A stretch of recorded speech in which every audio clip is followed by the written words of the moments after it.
Hey, thank you for tuning into the Roots and Reading podcast. I'm Preston, I'm Holland. and we've got some interesting stuff from the interwebs this past week that kind of internet was on fire for a little bit. Something other than tariffs or Trump Trumpness, dominating the headlines. But Verification. right, I take any opportunity to just on one hand, you get Trump derangement syndrome. And then on the other, you got like Trump support syndrome. There's those people that just don't think that man can't do anything wrong. And I'm like, Yeah, he's God, basically. demagoguery just scares the shit out of me, to be honest. Yeah, Come on, people, follow a position or an issue. Don't follow people. It'll always lead to bad things. so true. But anyway, kind of the deal we were talking a little bit before we hopped on camera here, real quick, was unless you're under a rock or you're awful social media, um, the big event this past week, as far as the internet world, was Joe Rogan, the guy who brought new media to new media. Um, he had on Dave Smith, who's a libertarian, anti-war person. Yeah. He was a comedian, kind of more of a blue collar person. That anyway, and as his counter argument, it was Douglas Murray, Mm. and some folks kind of I don't know.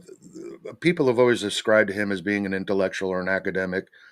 I didn't realize he wasn't that academic or that intellectual, but because he's got the British posh kind of tone and inflection and stuff, I think Americans immediately like attribute.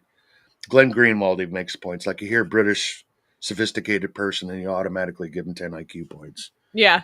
Then you hear someone like me talk and it's like, up, subtract 20 right there. He's got an accent, man. Rude. But anyway, Crazy.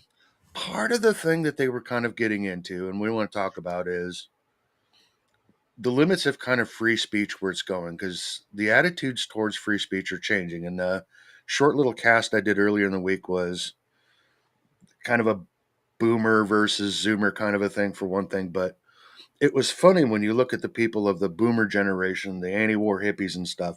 There was a whole free speech movement on campuses at Berkeley. I mean, Hmm. that's a historical big deal. I mean, they had National Guard coming out pointing guns at students. And the whole kind of concept of this was free speech absolutism because Hmm. government was trying to crack down on anti-war voices and things like that. Well, these are the people that champion it. And the kind of the funny thing now is a lot of the boomers turned out to be gray-haired Karens. They want to talk to the manager. They're going to the government to say, "Oh, I don't want to hear these things." There's a shift in what people think we should be able to speak about, Yeah. and we're wanting, as time goes on, to kind of limit what's acceptable speech. Yeah. Now, Yeah. you and I had talked about this in the context of like manifestos for mass shooters. Yeah. 100%. I mean, I can understand why there is a push to censor this type of language or speech because there is that backlash of like, oh, well, people, there is a repercussion where you could harm someone. Maybe potentially it's some sort of bullying that leads to like suicidal ideation. Like, I can see the pipeline there, but it's kind of hard to balance this route. Like, to what extent are you censoring speech just because you don't want to hear a different opinion? And at what point is it actually protecting other people? And I think when it comes to manifestos, that's something where I am okay drawing the line. I'm like, I don't think they deserve their right to free speech because they're dead. And I do see a harmful route coming from publishing this Copyright via manifesto. dead. Yes, yes. I feel like, well, in my mind, a lot of mass shooters are copycats of other mass shooters. So when you release manifestos, it kind of keeps this train going. They're doing it so that their ideology can get pushed. I mean, it's terrorism at its core. And when you push the ideology that they want you to push, you're kind of giving in to the fact that this form and terrorism kind of works for pushing an idea. Yeah, I could see where the sickness of if I commit this horrific thing, it's a guaranteed way to go viral. Yeah. And that's maybe another kind of thing to kind of consider here is, and I'll pull up a couple of things here in a minute to show how much time by age groups and stuff, people are spending Yeah. online. And one of the interesting other things that I found, Jonathan Hyatt, are you familiar with any of his work? Just a little bit. Oh, guy's brilliant. He's been really at the forefront of studying the effects of social media. Like on one hand, it's like Mhm. you and I can talk across the country, having never we could have a kind of there's so much positive stuff that you can do. And you can do this for Mhm. people around the world.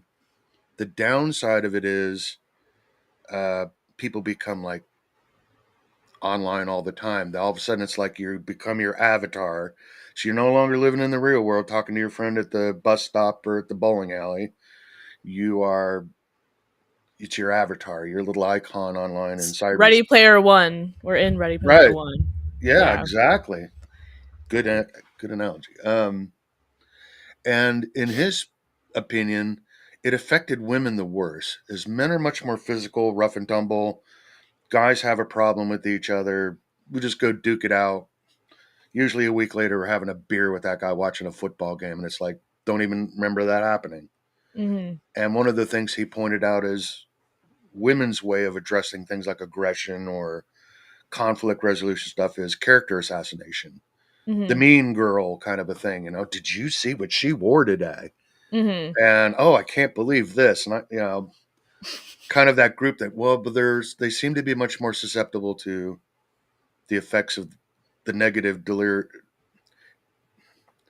the negative effects of like basically what social media can do, especially overexposure. Yeah, for sure. It's definitely a doggy dog world when your reputation's on the line in a public way.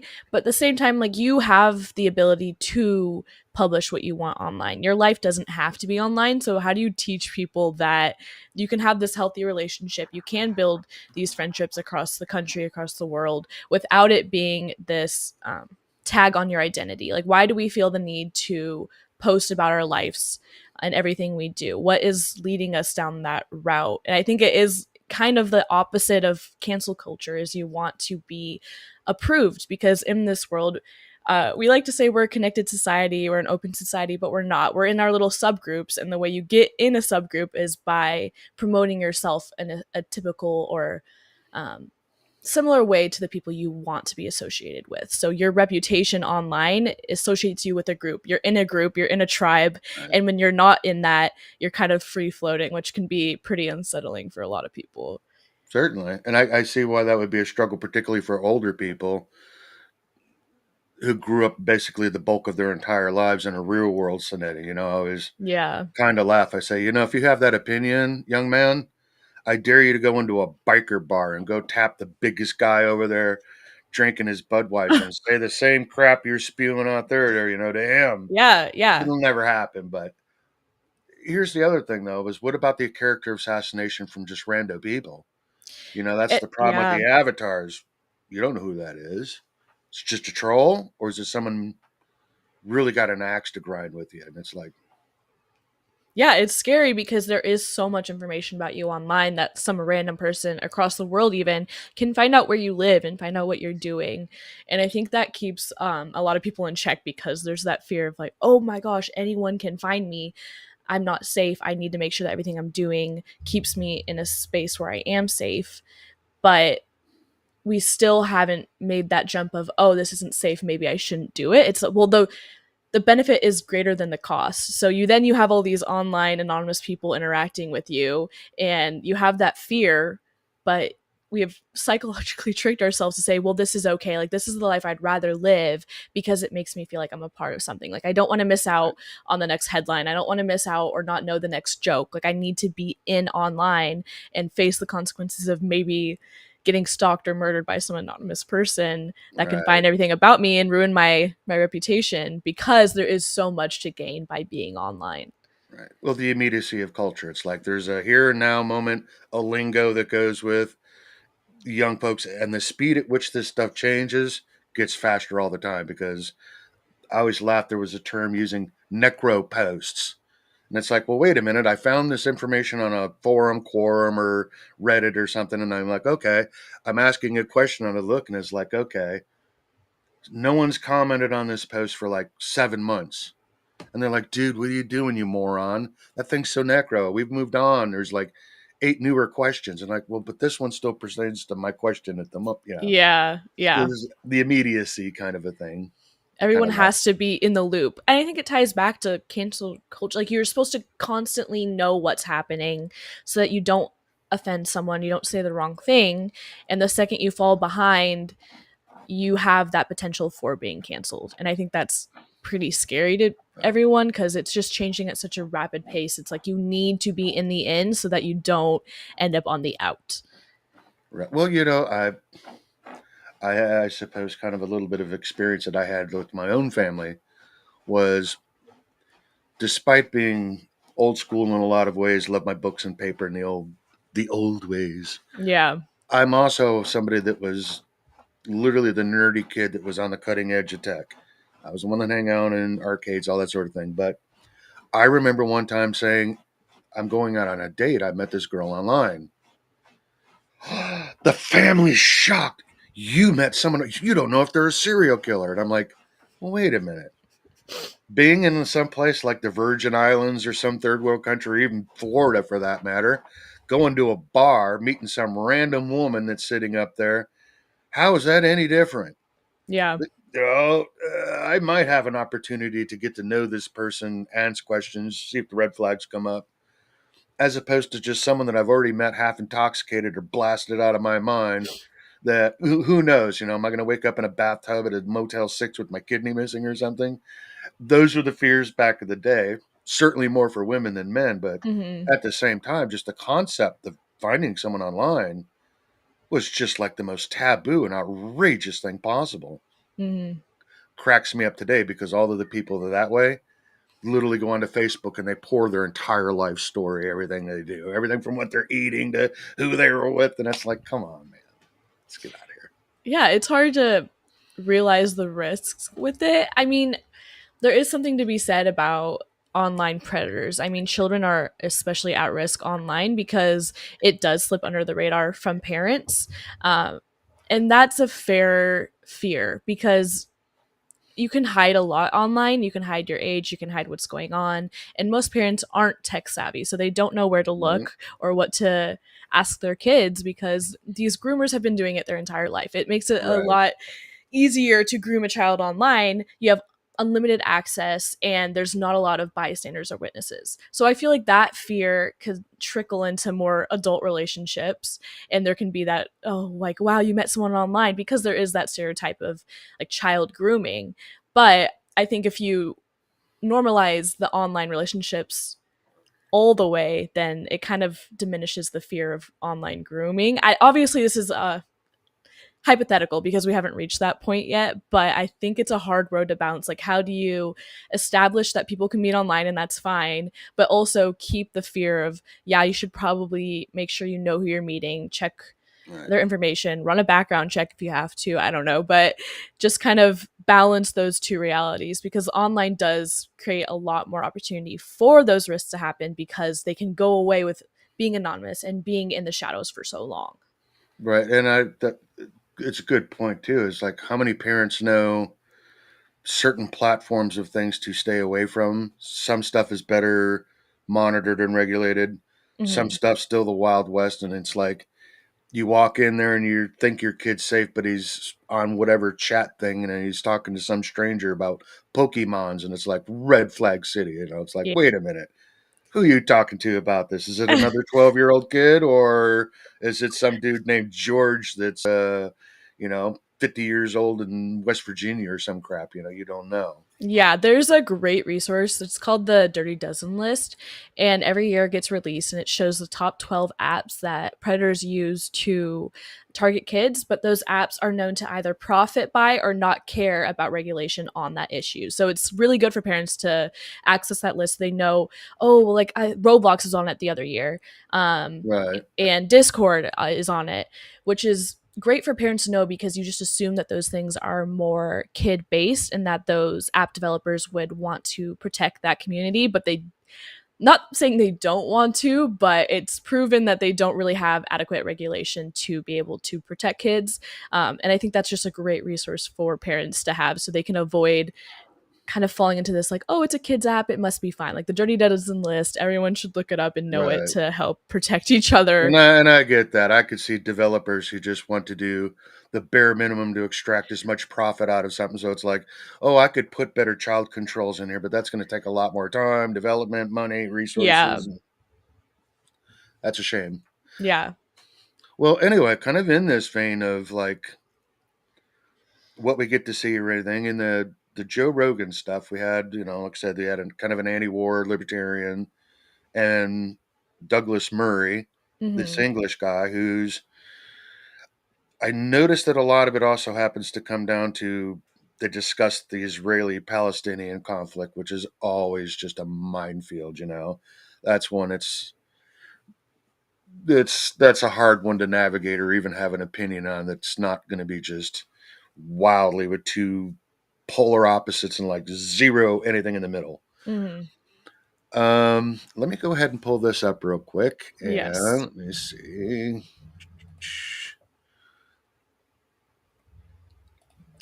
Get this here, share this tab. Share this tab. Yeah, bear with me, folks. I'm still.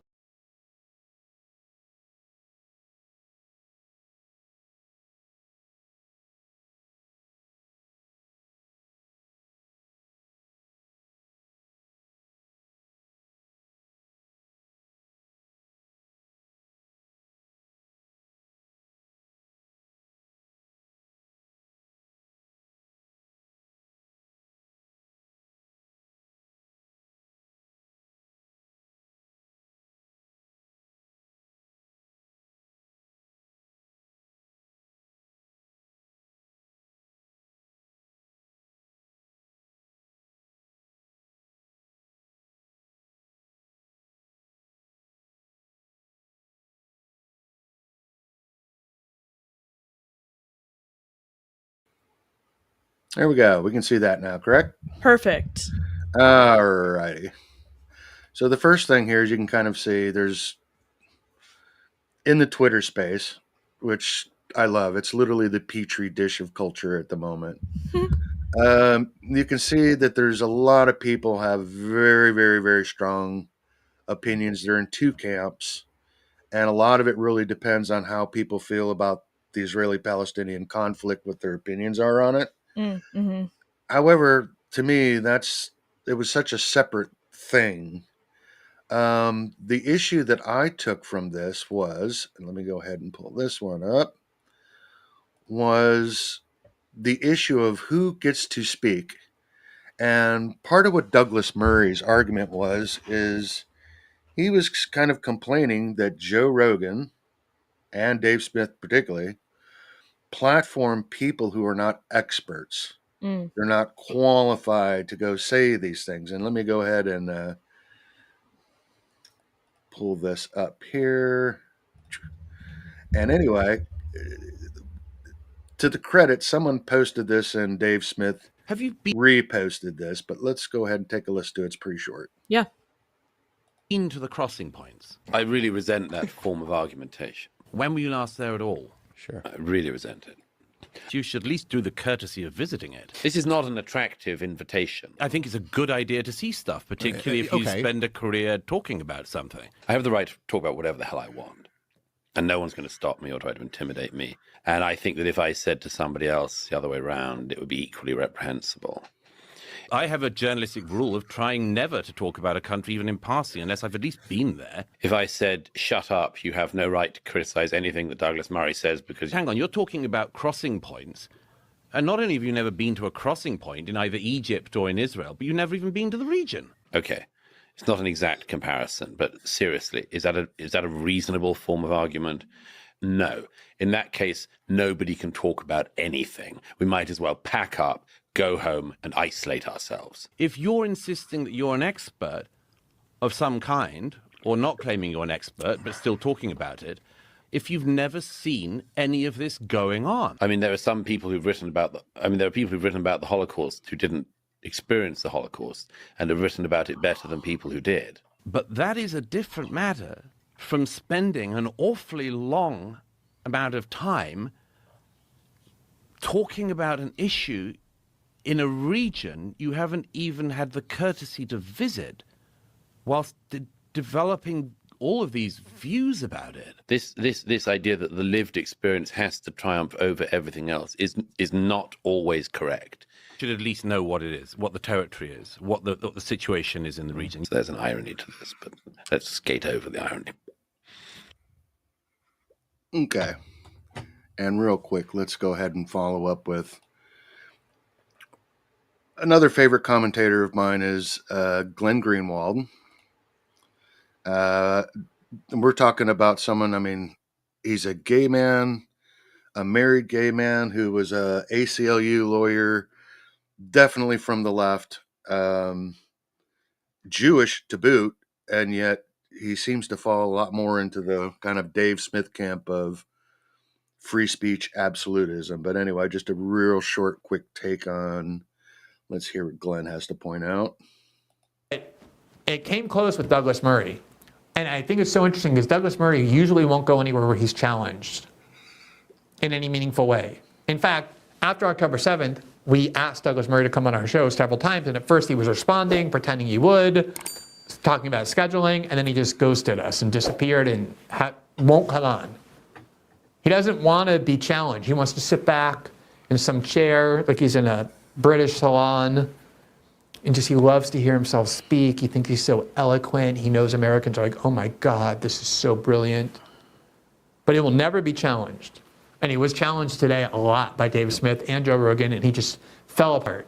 It's really worth watching. It's entertaining, and I encourage you to read the comment section as well. But it's not just that it was a good internet fight. They talked about a lot of foreign policy issues. He came on, Douglas Murray did, and just became a full-on Karen for the first 15 minutes, whining and complaining to Joe Rogan about how he's talking to people he shouldn't be talking to, people who aren't worthy of being heard, including Dave Smith.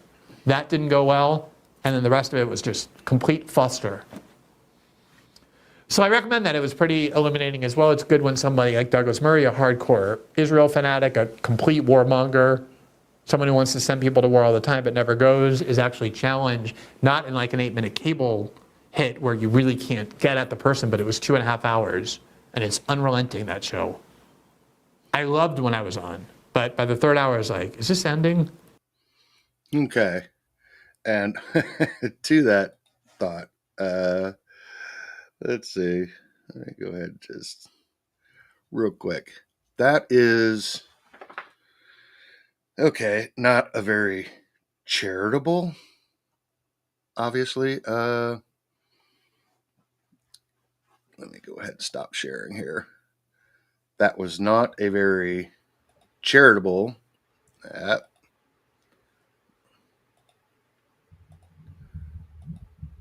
For some reason here. Oh.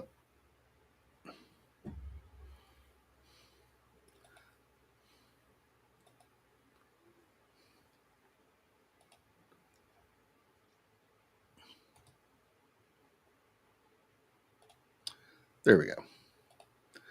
Okay. Obviously, not a very kind of a charitable take on it as far as Douglas Murray, but one of the points that, because Glenn Greenwald saw a lot what I did, and why this issue kind of sticks to me is, as someone who's pretty anti-war myself, back when 9/11 took place and we were going through the trauma of 9/11, and it was like immediately they came out with a thing called the Patriot Act. We get to actually dig into the lives of private Americans for the good benefit of weeding out terrorists. Okay. Mm-hmm. There's an argument to be made there for that, certainly. But some of the provisions were dubious. And then when it came around to, we're going to get the guy responsible for committing this atrocity, Yeah. to, hold on a minute here, from committing this atrocity to all of a sudden we're going to war in Iraq. And I'm like, wait a minute, what the hell does Iraq have to do with this? And being someone who's always been an early adopter of online stuff, I know how to do search. Mm-hmm. I know how to dig up stuff. And I was watching the press releases out of Jalalabad and Kabul and around the world looking at like directly information from the horse's mouth. And it didn't add up. And George Bush stood with the microphone at the base of the rubble. And I remember him declaring a war on terror. And I called up my buddy and I said, dude, we're going to war forever. This is perpetual. We're going against a war against a concept. And at the time, well, a little bit later after that, I was a political moderator in a place called City Data back in the day. It was a really hot website for its time, back when forums were a big deal. And the vitriol towards me was like, you're un-American. I'm a terrorist sympathizer. How dare you question any of this stuff? It's just believe the government. Mm-hmm. And then we moved the clock forward. And through a variety of wars, I watched folks go from the anti-war left. Then Obama got into office. Everybody put their signs in the trunk of the Volvo. And then we're like, okay, we're for the war on terror as long as you use a drone to do it, not a soldier. You're still bombing brown people on half a world away, and I still opposed it. And then the weird thing was, now I have people that were anti-war liberals accusing me of not being on board. It's like, wait a minute, things shifted. And then we have, of course, the virus of unknown origin, COVID. And I think this was one of the most profound moments in American history in this, certainly this century, and a good chunk of even the 20th century was governments locked us down. It was a combination in hand with like businesses. We went through that. Think of what we lost. Kids had to wear masks that couldn't learn how to speak fluently and, verbally communicate well. There was just so much that happened. People would lose their jobs. Mm-hmm. If you even mentioned anything about this medical treatment, they call it a vaccine, but it's really kind of actually a gene therapy of sort, I guess. You could lose your job in some places if you didn't go and get the jab.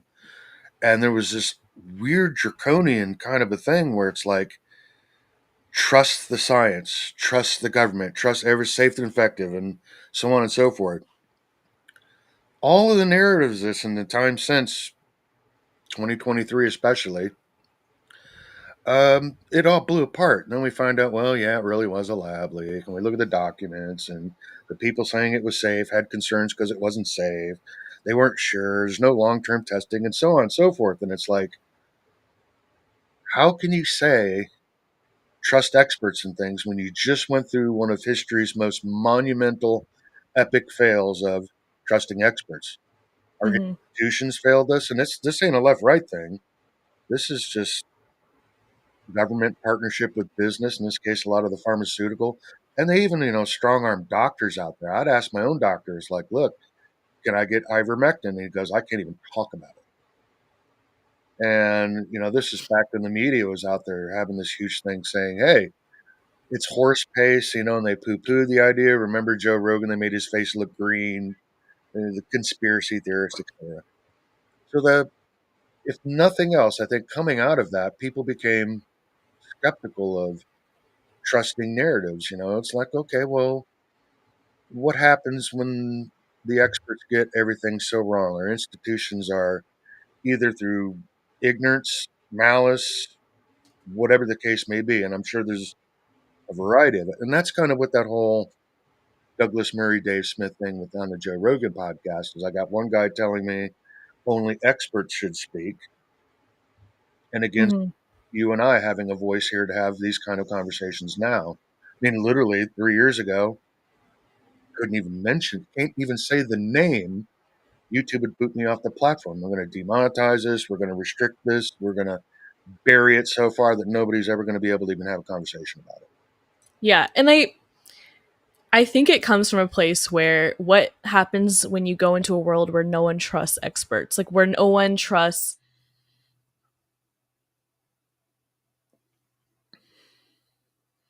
Oh, think we lost you there.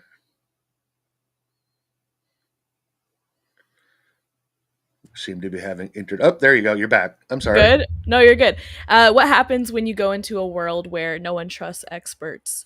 And I think that's a really dangerous place to be as well, because it leaves common people to make really big decisions for themselves. And there's power in having people that specialize in certain areas, in criminal justice, in medical, in government. Like, that's really a powerful tool. And I understand where you would want to censor a pushback on experts, but that doesn't necessarily align with our free speech rights. It's not right to ban any rhetoric on vaccines or what they could do, because your research information should be enough to stand with criticism, with pushback, and that should be a free space to have those conversations. But at the same time, this one setback in experts, which is a huge setback. I mean, science failed for sure. One setback, I would push I back about that. definitely not, but this is the main one that people bring up in Right. arguments all the time, especially right now. It's like, oh, well, they told us this about Right. the Fresh in vaccine. the mind. So, yes, it's what we all lean on right now. And I think that, yes, there'll be failures. There's the outliers. There's people that get injured from things that are proven to be fine. But that's just kind of how science is. Nothing is absolute. There's always going to be room for outliers, and making a mandate for someone to do anything with their body, just, it doesn't seem American. Right. And I think that's really where you lost a lot of people, not in the fact that, yeah, this didn't have a ton of time to be proven. We were just trying to pump it out because we were trying to end a pandemic. Like, that's fair. But when you force someone to put something in their body, or they lose their job, or they lose the ability to do something they want, that's when it kind of gets down a scary route, because that's just not what our country's founded on at all.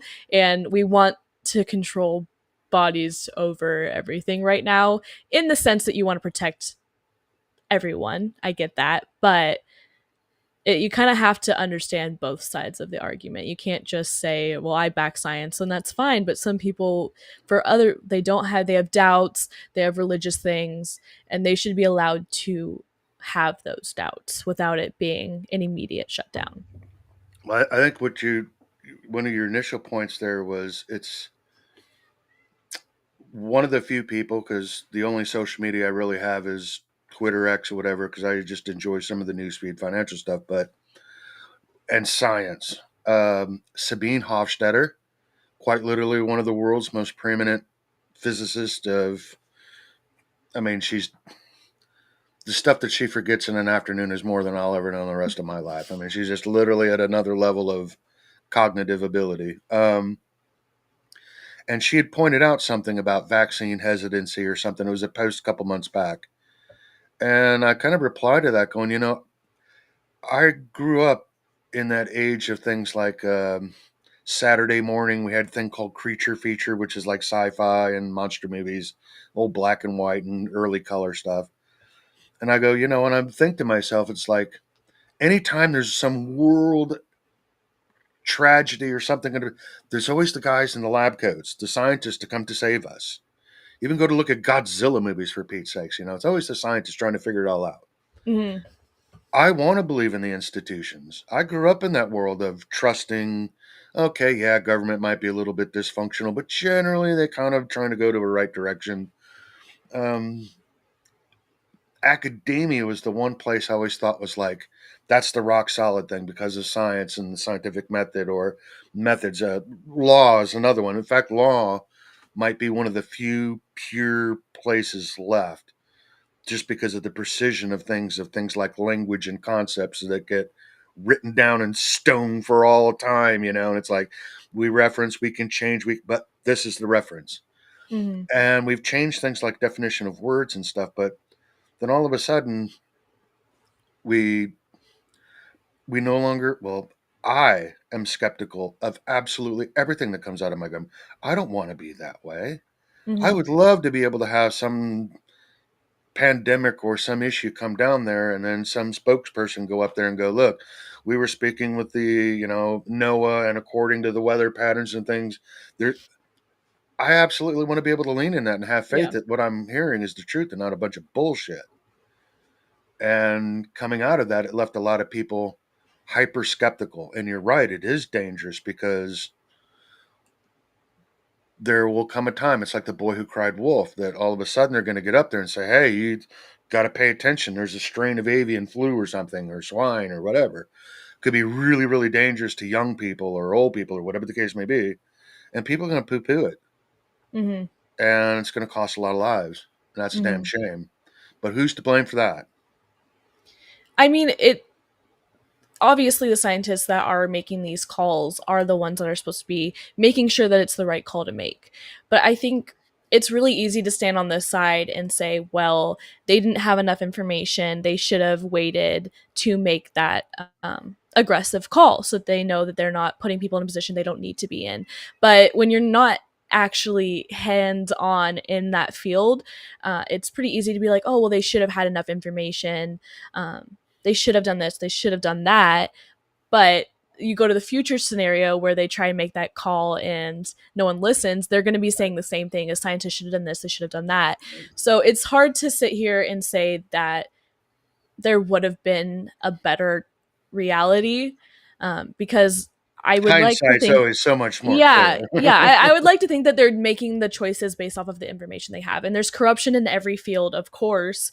But I think with the criticism that came out of COVID, a lot of people are taking time to actually learn how to research and learn a little bit more about science and learn about what viruses or illnesses are. And they're trying to protect themselves in more sustainable ways and kind of not give money to big pharma, be like, oh, well, there are cheaper, well, not cheaper, but healthier, long lasting alternatives, so I should lean into that. I don't think that's a bad thing. I think criticism is good, but when it comes at the cost of thinking that we're personally going to be right all the time too, that's dangerous, because the research you're doing is going to be confirmation bias most of the time. Most people aren't going to go look for something that goes against their views. And so when it's just in the hands of the individual, there's a lot of confirmation bias that comes with that. And that can be pretty dangerous as well, because now you're like, oh, well, my idea is right. It's not someone else telling me what to think. I think this because I looked it up. And how do you teach people, yes, have criticism, but look at it in a more comprehensive way so you don't get stuck in that I'm the expert comprehensive. Right. Like, he went bias online and thing. found it on bob.com that it Yeah, says like this this is, stat said this. Oh, well, that graph is using the wrong numbers and it looks Right. obviously wrong. Yeah. Horseshit. yeah. So it's a balance of, yes, it's good to have criticism, and I'm glad that more people are waking up to that. But what is that creating in turn? Like it's a really Right. weird tribalistic environment right now. Yeah. Well, I got a lot of sites where I focus a lot of blame on corporate, or I would call like legacy media of the old days when, Mhm. you know, growing up, there was like 3 stations, you know, CBS, NBC, ABC. Then we've expanded into the cable years.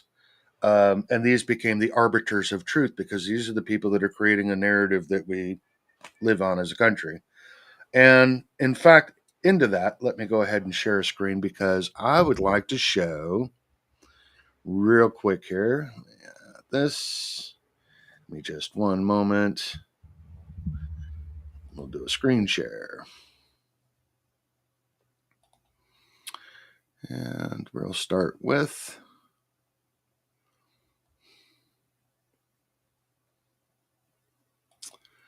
and this is going to be, where's the poll? There we go. I'm going to share this poll. Let me go ahead and bring it onto the scene.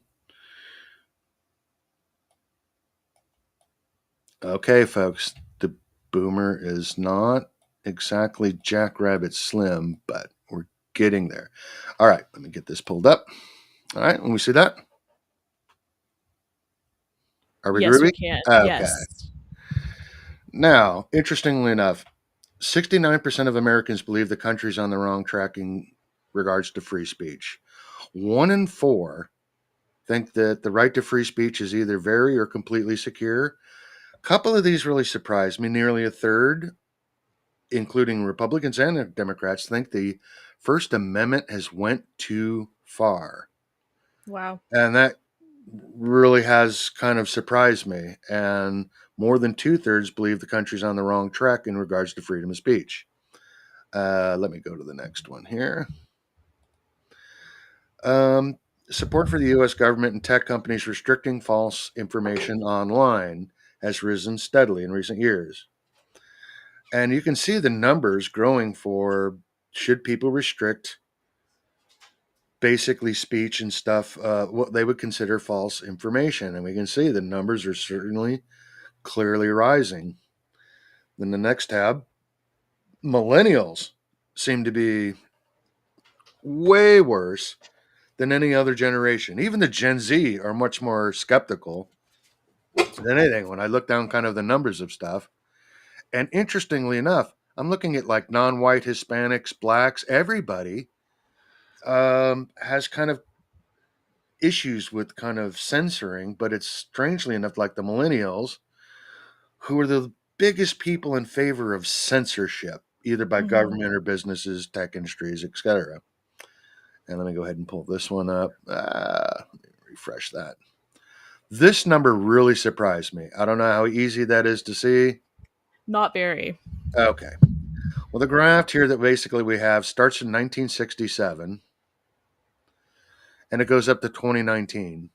You can see at one point the average percentage of people all the way up until like 1985, 87 was around 20%. And you can see where we're at now. It's heading up towards 60%. That colleges should ban extreme speakers and prohibit racist or sexist speech. Now, on the next tab, majority of U.S. teens say people feeling welcome or safe online is more important than to be able to speak freely. In other words, we don't want to hurt people's feelings, which, kumbaya, guess what? These are just like where the boomers were when they were on college campuses. A lot of it was, now there's free speech absolutist, but at the same time, they come from a generation of peace, love, etc. And that's kind of what I'm getting at here is I'm getting the vibe from the younger generation. They don't want to hurt people's feelings for things people say online. Now, real quick, I'll just go through these super fast. Social media by demographics. This is the one that kind of blows me off. Okay, I would expect that. The amount of social media that's being consumed by people 20 to 29, 31%. It's pretty huge. Social networking by site by age group. And now, granted, this only goes back to 2005, but we can see that the younger demographic, 18 to 29, way higher than anybody else. Although folks here catching up, 65 and older, very, very little online presence, less than half. My demographic, hovering around the 60%. Now, lastly, I just want to go to this one.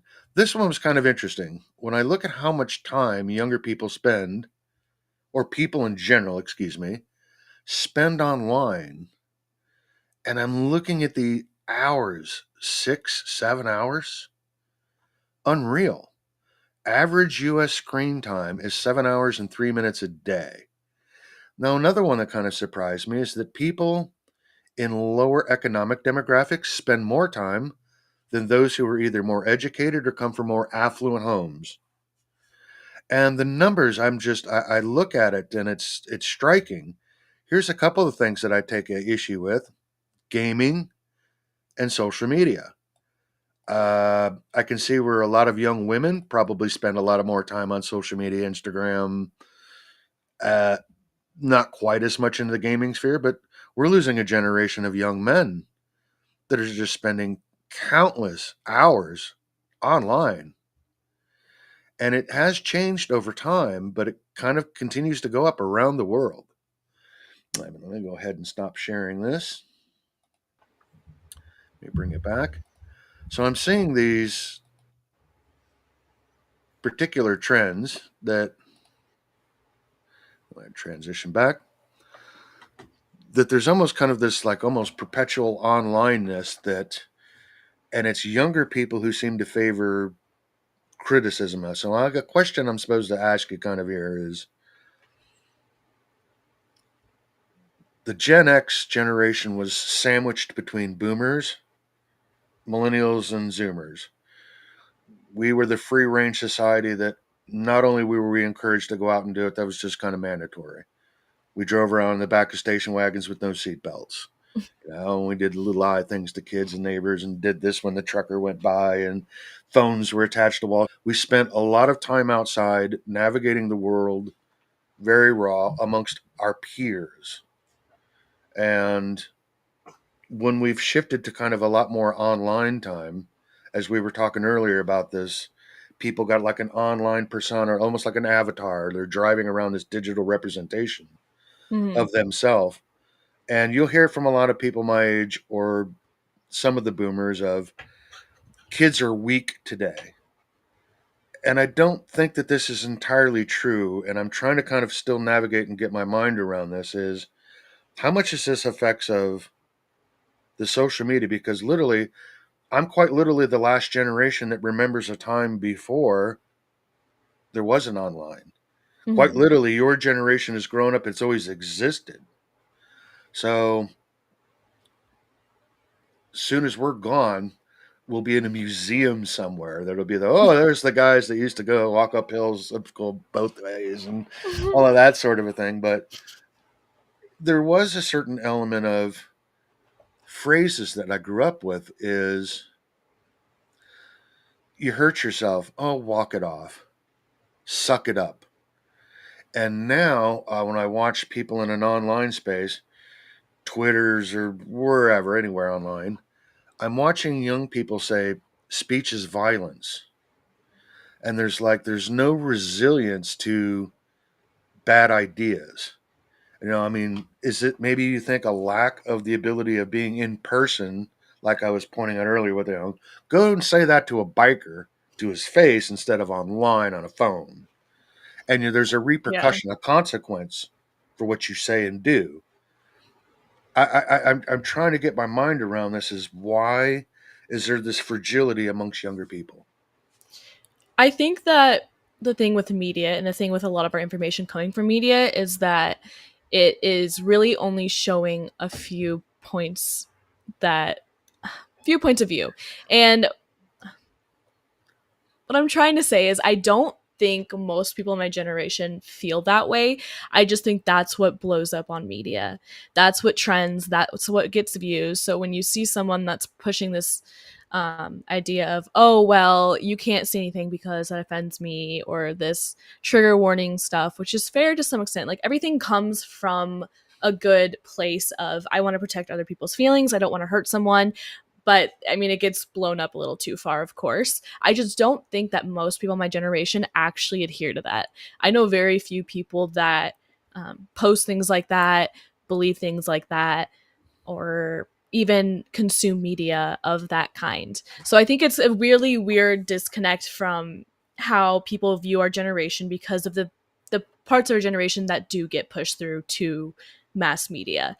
It's this oversensitive, every little thing is going to hurt me. You say the wrong thing and I'm going to scream at you or yell at you. And I just don't think that most people are like that. There is definitely a sensitivity to saying the wrong thing, but it's in a more broad context. Like, don't be racist, don't be sexist, very basic, broad topics. There's not really this minute little, you have to say every single thing right outside in the real world. It exists 100% online, but I haven't really seen it carry through to my personal interactions with people. But it definitely exists online when I interact with people my age. So it's hard to address that question because I don't think it exists in the real world. But like you said, our real world is starting to become the online world. So it's hard. It's hard to navigate. And Right. I just feel like Well, it's and not. I will admit, even amongst your generation, the people that I ever interact with, because that's a very good point of certain views or certain things get elevated for the clicks and the outrage and the whatever. And, I see the trends, the blue hair, the nose ring. In fact, we'll have to have a conversation about that because I just come across something new I've never heard of called the nose ring theory Oh, in yeah. regards to women. And it's fascinating. Has a lot to do with women who self tattoo and nose rings. And there's some psychological studies to back this up, but we'll chat on another time. But okay. You don't have blue hair. You're not covered with tattoos all over your face and piercings and stuff. And it's not just, blue hairs, woke stuff or whatever they call that crowd.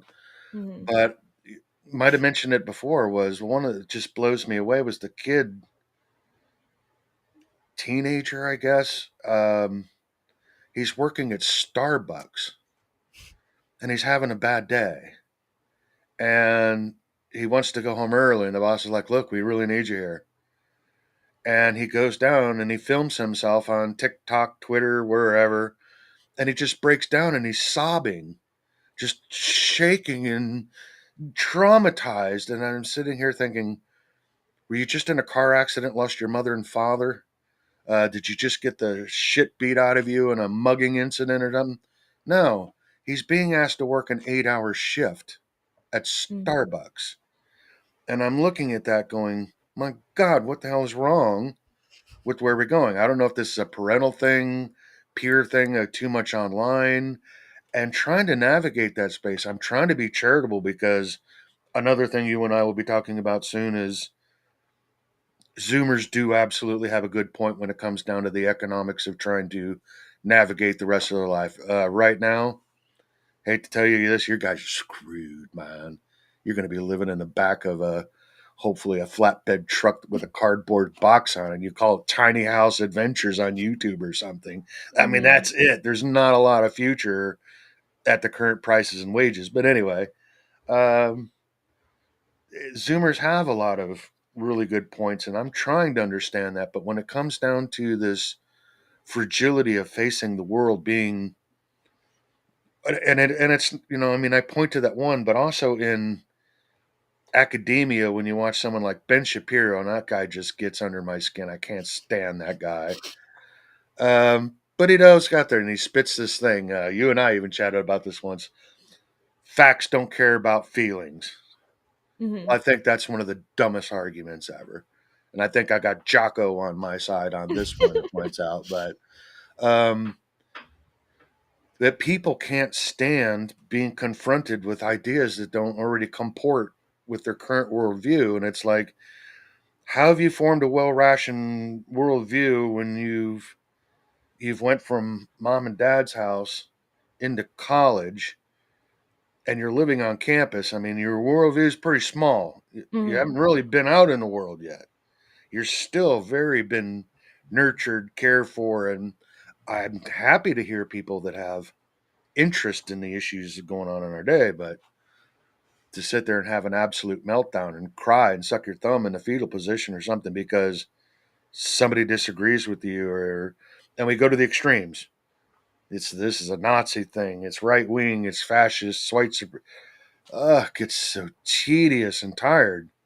What do you think is a suggestion of what people could do to kind of combat that level of? Is it just a need for exposure? I mean, I don't know if it's like summer camp or something. Send a kid someplace he doesn't want to go and Yeah. go do charity work or something. I don't know. It's definitely the result of growing up in a generation that was told to focus on the individual.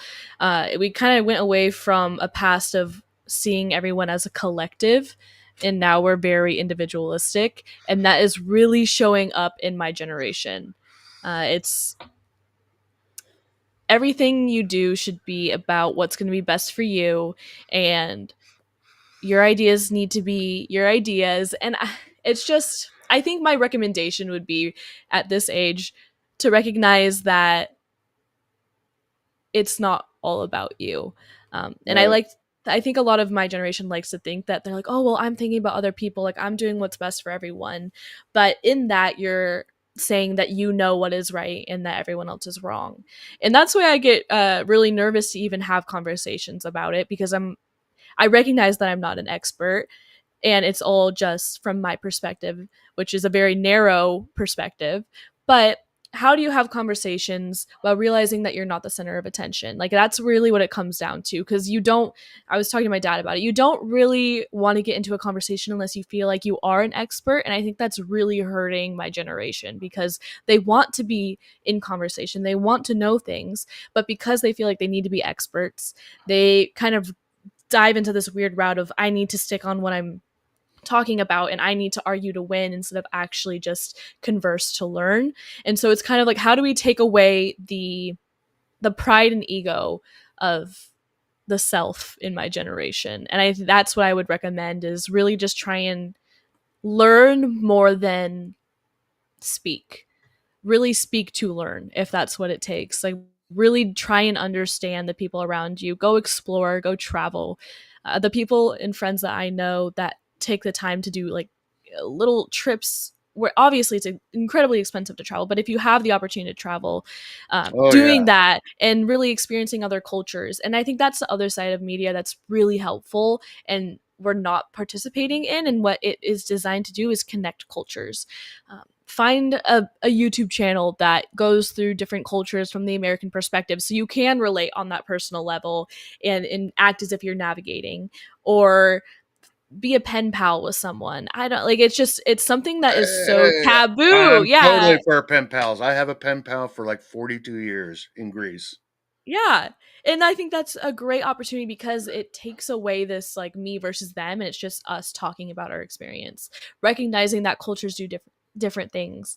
I think that's the American bubble can be really dangerous, because Well, yeah, we are this police force that we like to be like, oh, we're right, we're advanced, and it's really dangerous to be in right. that we're better than everyone else Well, mindset. we're oddly isolated from the rest of the world. We have two grand oceans. We got two friendly neighbors, more or less, north and south. Yeah. And you're 100% right. I remember thinking, I would look at Greece and it's like, wow, the language, all the letters are wild. I can't understand this. And they go back, their culture's going like, 2,000 years in the past. And we have these kind of conversations of uh, her and I's little private thing. Her name is Zaharula. Hmm. It's kind of spelt Zakarula, but Zarula Manta. Zarula out there. God bless you, girl. I miss you. Um, and the weird thing was, the odd thing that kind of stroked the continuity was, they have families just like we do. They cook dinner just like we do. They get wound up about their own local politics just like we do. And it's like, Hmm. wait a minute. Okay. It's like a little microcosm. It could be like Tarpon Springs, Florida, a little Greek community in Florida. It's like, it could be there. Yeah. There's not that much difference there. And it was like, that was one of the shocking things, or going even to like the Virgin Islands or something. It's like, okay, yes, it's very different. Uh, but at the same time, it's a lot more the same. And let me ask you this question. Hmm. There used to be a kind of a term that they would talk to. It's not necessarily the boomer generation. It was like the 1950s. The term was called the man in the gray suit. Hmm. And there was this thing that if you look back at all the old films, all the guys wore the fedora. They all had the same damn gray flannel suit. And there was this kind of societal uniformity. There was a belief in the institutions of the United States, we Americans. And that was much more deeply ingrained than, like you're saying, about individualism, where all of a sudden it's like, yeah, you pull up your phone and guess what? You look on Google Maps, there you are. You're the red dot with the rest of the world revolving around you. You are Hmm. the center of the world. I'll just pull up your phone right now. It'll prove it to you. And weirdly enough, it's like there's a lack of what your thing is. Because I don't want to be one of those asshole boomer types that are going over there trying to blame everything on the younger generation because they're lazy and they're this. And that's horseshit too. And I Hmm. think my generation needs to kind of keep an open mind of, a couple of you parents out there, you failed miserably. You wanted to day drink wine or something, Miss Karen, or the dude that was, traveling because his tech job was everything. And you left your kids be able to just fend for themselves in an online digital world that's much more hyper individual. In fact, everything is catered towards you as an individual. Hmm. Algorithms that the kids are facing when they're online are literally tailored to you based on the things you're looking at. If you're into Pokemon, you're going to see Pokemon stuff. If you're going to be right wing or left wing, all of a sudden ads and information all of a sudden is targeted to you. It creates the very bubbles we're trying to escape from. Hmm. I think that it sucks, because I do see this in my friendships. This is a part of media where it definitely does bleed into real life, because the people that get the same social media feed as you are the people that you're going to be friends with. Like, I think it'd be really interesting if people took the time to go to their best friends and be like, show me what your For You page is. And you're like, oh my gosh, that's the same as mine. And then go to someone completely differently, and they're going to have a completely different For You page. We get trapped in this bubble of the confirmation bias. Confirmation And bias. Yep. yeah, and it's just it sucks because there's so much beauty in getting to know other people, and I think my generation is scared to explore that because they're scared of like the cancel culture, or maybe I'm not invited, or what if I do like cultural appropriation, which is totally fair, and there should be those concerns, but your fear shouldn't keep you from exploring, because there are other people that are different from you that want to share their experiences, that want to share where they came from, what their family is like. I think the idea that most people don't want to have those conversations is really the main point of this damage, is thinking that we don't want to be in community. And I would argue that we are designed to be in community, and that Yeah. everyone deeply wants that to some extent. And so it's just, don't be scared to meet someone new, invite someone new over, out of your bubble. No, I don't know. I'm a backwater hillbilly, man. I don't know. I've had enough people in my lifetime. Yeah. Calling time out here, but no. Well, a really good, that's a damn good point, because I look at the recent thing with Bill Maher. Now, Bill Maher is someone I would consider a traditional kind of classic liberal. He had left opinions. He ain't really changed that much in his whole career.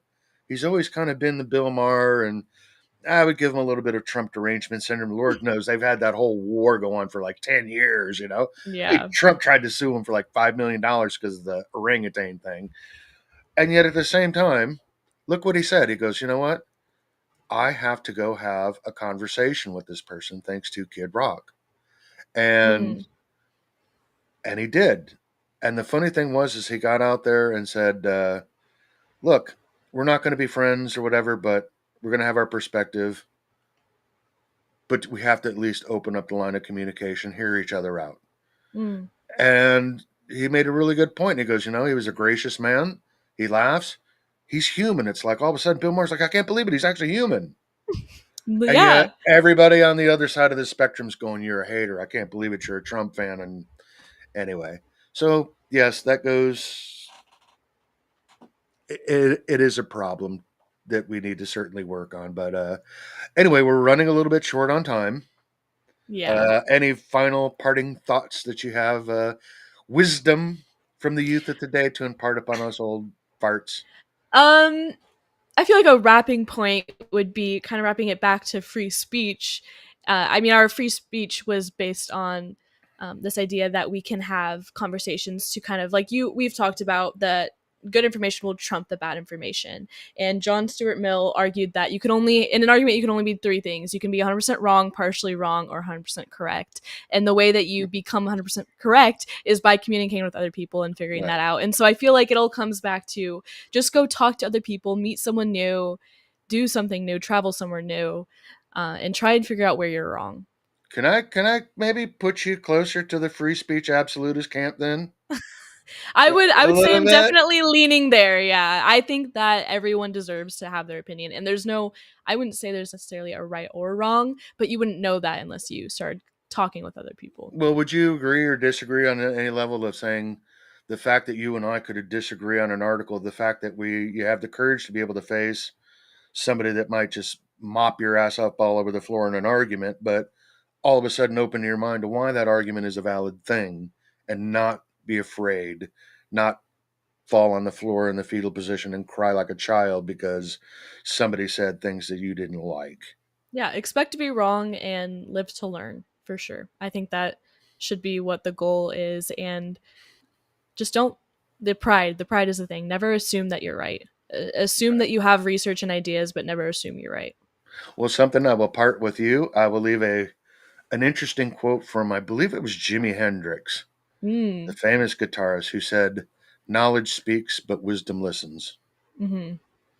And on that note, thanks for showing up on Roots and Reason, folks. Be sure to like, subscribe, buy us a coffee. We would appreciate it. We're trying to grow things. So have a great day, everybody. Thank you.